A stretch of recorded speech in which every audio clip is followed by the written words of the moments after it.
Hello. तर आता आम्ही पोहोचलो आहोत हरिहरेश्वरला आणि आज पूर्ण दिवस आम्ही फॅमिली सोबत टाइम स्पेंड करतोय. जर मागचा लॉग बघितला असेल तर तुम्हाला समजलंच असेल, नसेल बघितला तर तो जाऊन नक्की चेक करा. की आम्ही फर्स्ट मुरुड जंजिरा किल्ला बघितला आणि त्यानंतर खोकरी टॉम्सवर गेलो, जिथे स्वर्गात आकाशगंगा गाण्याची शूटिंग झाली. तिथे आम्ही सुद्धा छान रील्स वगैरे केल्या आणि आता आम्ही इथे दर्शन घेण्यासाठी आलोय. तर मंदिराच्या बाहेर बघा भरपूर असे शॉप्स आहेत जिथे खेळणी, कोकम सरबत किंवा पेढे, अ, मंदिरात देवाचं सामान वगैरे, फुलं वगैरे ते सगळं अवेलेबल आहे. आणि आतमध्ये गेल्यावर इतकं छान मोठं हे झाड आहे आणि समोरच हे बघा मंदिर आहे. तर हे मंदिर म्हणजे हरिहरेश्वरचं हे मंदिर रायगड जिल्ह्यामध्ये आणि हे प्रसिद्ध असं तीर्थक्षेत्र आहे आणि त्याला दक्षिण काशी म्हणून सुद्धा ओळखलं जातं. तर आता आम्ही सुद्धा अशी लाईन लावली आहे. खरं तर इथे लाईन नाहीये, तर आम्ही व्हिडिओसाठी म्हणून अशी सगळ्यांना सांगितलं होतं, एका लाईनीत उभे राहा. छान व्हिडिओ करताना एकेकाने आतमध्ये एंटर करा. तर असा आमचा हा काजवे परिवाराचा ग्रुप आहे. भरपूर एन्जॉय आम्ही करतोय. सगळेच आहेत, काका-काकी, आई-बाबा, वहिनी-भाऊ सगळेच आणि चिल्ली-पिल्ली सुद्धा आहे. सो आता आम्ही दर्शन घेण्यासाठी आतमध्ये जातोय. श्री दक्षिण काशी हरिहरेश्वर मंदिर आणि सर्वात आधी आम्ही तिथे काळभैरव मंदिर आहे.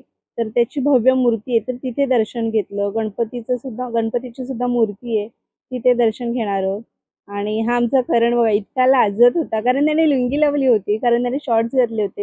ह्या मंदिरामध्ये ना शॉर्ट्स अलाउड नाही आहे, मुलांनाही आणि मुलींनाही. मुलींनी स्लीवलेस वगैरे घेतले तर स्टोल, स्कार्फ असं घ्यायला लावतात आणि खरं तर ते योग्य आहे, कारण आपण मंदिराचं पावित्र्य राखलं पाहिजे. आपली संस्कृती आहे, साडी, ड्रेस.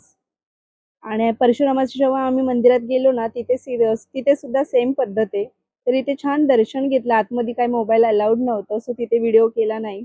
आणि मग आम्ही इथे फोटो वगैरे काढले आणि मग गेलो प्रदक्षिणा घ्यायला. तर प्रदक्षिणा मार्ग तिथून त्याने ॲरो करून असं दाखवलेलं आहे. थोडाफार स्टेप्स आपल्याला चढाव्या लागतात. थोडंफार दम लागत होतं आणि बाबांनी सांगितलं मला, बाबा मला बोलत होते, की कत्राला गेली होतीस वैष्णोदेवीचं दर्शन गेला तेव्हा इतकं चाललंय, पण आत्ता दमायला नकोय मग. मी म्हटलं नाही दमणार. फक्त तिथे कसं थंडावा होता, गारवा होता भरपूर आणि तो व्ह्यू वेगळा होता. आपल्यासोबत अशी लहान मुलं, म्हातारी वगैरे लोकं छान अ, वैष्णोदेवीचं नाव घेऊन वगैरे जात होते. आणि इथे कसं आम्ही संध्याकाळ झाली आहे खरं तर 5 वाजलेले आहेत, पण तरीसुद्धा इतकं ऊन पडलंय, त्यामुळे थकवा लागत होता सगळ्यांना. सगळेजण थांबत-थांबत असं चाललो होतो. पण इथला जो समुद्रकिनारा आहे ना, काळा आणि पांढरा असा मऊ वाळूंचा आहे. खूप छान आहे आणि ते निवांत वेळ घालवण्यासाठी बेस्ट ऑप्शन आहे हे. तर बरेच दिवसापासून आई म्हणत होत्या आपण हरिहरेश्वरला जाऊयात. सो आजचा दिवस आला, आम्ही हरिहरेश्वरला सुद्धा आलो आणि प्रदक्षिणा मार्ग म्हणजे बघा ह्या ह्या ज्या पायऱ्या आहेत त्याच्या बाजूने जो हा डोंगर आहे ना, त्याच्या मागे सुद्धा काहीतरी इतिहास आहे. अ, मधून असं त्यालाच दक्षिण काशी असं म्हणतात. मधून जायचंय खाली आणि समोर बघा इतका छान समुद्र किनारा दिसतोय. समुद्र दिसतोय खरं तर. खूप सुंदर वाटतंय. तर ते बघण्यासाठी आता थोड्या अजून स्टेप्स उतरायच्या आहेत. खरं तर हे पावसामध्ये अजिबात चांगलं नाहीये इथे येणं. म्हणजे सुरक्षित नाहीये पावसामध्ये. तर तो उन्हाळा आहे, मे महिना चालू आहे, तर ठीक आहे काही वाटत नाहीये. कारण मग पावसाळ्यात ना असं दरड वगैरे कोसळण्याची सुद्धा शक्यता असते आणि मेन पाण्याच्या ठिकाणी लाटा वगैरे उसळ्या मारतात. सो त्यामुळे आणि त्यांनी सुद्धा धोक्याचं असं निशाणा असं लिहिलेलं आहे. तर आता ठीक आहे आम्ही आतमध्ये चाललो आहोत. खूप एन्जॉय करतोय सगळे बघा. आई-बाबा सुद्धा खूप खुश आहेत आणि तिथे जेव्हा खाली उतरलो ना त्या पायऱ्याने इतकं बरं वाटलं, म्हणजे वाटलं आता कुठेतरी फायनली आपण अशा ठिकाणी पोहोचलोय जिथे खूप येण्याची इच्छा होती. आणि सुरुवातीला हे कुत्रे इतके छान निवांत झोपले. कारण ह्या काळ्या दगडी आहेत, इतक्या गार आणि थंडावा देणाऱ्या होत्या. तर ह्या पायऱ्या सगळ्या उतरून आम्ही इथपर्यंत पोहोचलेलो आहोत. आणि ह्या बघा, मी तुम्हाला असं शॉर्टमध्ये असं व्ह्यू दाखवते.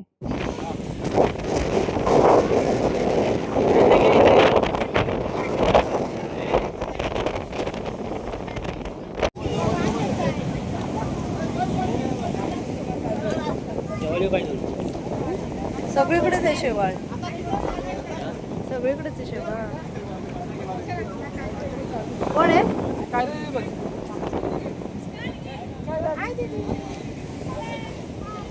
तर इथून आता हा समोर दिसतोय ना, तिथून बाहेर जाण्याचा मार्ग आहे. इतकी जोरात हवा सुटली होती आणि इतकं शेवाळ वगैरे, तिकडून क्रॉस करून आम्हाला तिकडे जायचं आणि आता इथून लगेचच आम्ही जातो आहोत बीचवर.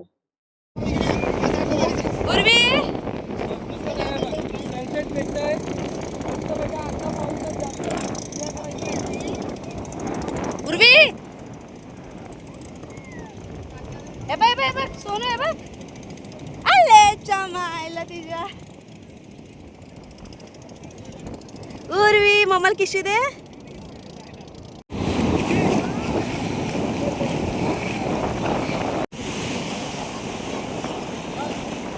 आणि फायनली सगळे ज्यासाठी एक्साइट होते म्हणजे बीचवर खेळण्यासाठी, तो क्षण आला आणि मी सुद्धा भरपूर एक्साइट होते. कधी आपण बीचवर जायचं असं आमचं चाललं होतं.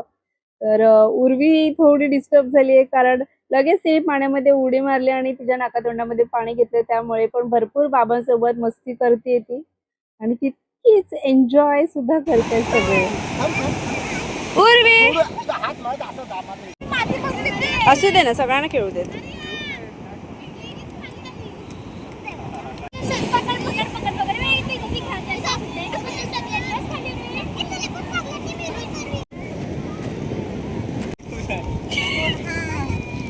काय काय केलंय? होय, मजा आली. मम्मा चप्पल ना, चप्पल कुठे आहे? पाण्यात हळूहळू जाते. जा जा, हळूहळू जाते ती. तर इथून आम्ही आता घरी जायला निघालेलो कारण घरी जाईपर्यंत मग उशीर होईल त्यामुळे. आणि इथे बराच वेळ सगळ्यांचा उर्मीमध्येच जात होता. जितक्या वेळा तिला पाण्यातून मी बाहेर काढत होतो तेवढ्या वेळा ती परत पाण्यात जात होती आणि आता वाळूत सुद्धा तिचं खेळणं चालू आहे. तर आजचा व्हिडिओ इथेच एंड करते. व्हिडिओ आवडली असेल तर एक लाईक करा आणि आपल्या चॅनलला सबस्क्राईब नक्की करा आणि नेक्स्ट व्हिडिओमध्ये आपण पुन्हा भेटूयात. बाय.